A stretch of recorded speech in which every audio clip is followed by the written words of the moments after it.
அவர் பெரியவர்களையும் சிறியவர்களையும் மனிதர்களையும் உயிரினங்களையும் சமமாக மதிக்கும் கனிவான மன்னனாக இருந்தார்.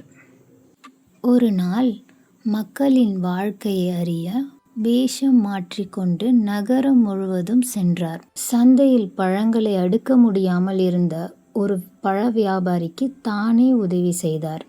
அடுத்த நாள் வயலில் வெயிலில் உழைத்த விவசாயியிடம் ஆணையிடாமல் கனிவாக பேசி தண்ணீர் ஊற்றி உதவினார். இயற்கையையும் உயிர்களையும் மதித்ததால் பறவைகள் அவரிடம் பயமின்றி அமர்ந்தன. எறும்புகள் சுதந்திரமாக நடந்தன. இதை பார்த்த மக்கள் ஒருவரை ஒருவர் மதிக்க தொடங்கினர். குழந்தைகள் பெற்றோருக்கு உதவினார்கள். வியாபாரிகள் வேலைக்காரர்களை மரியாதையுடன் நடத்தினார்கள். ஒரு நாள் மன்னன் அனைவரையும் கூடி, உண்மையான பெருமை அதிகாரத்திலும் செல்வத்திலும் இல்லை, எல்லோரையும் மதிப்பதில்தான் என்று சொன்னார். அந்த நாளிலிருந்து அவர் ஆட்சி செய்த நாடு அமைதியும் மகிழ்ச்சியும் நிறைந்ததாக இருந்தது. குழந்தைகளே, மரியாதை கொடுத்தால் மகிழ்ச்சி தானாகவே வரும்.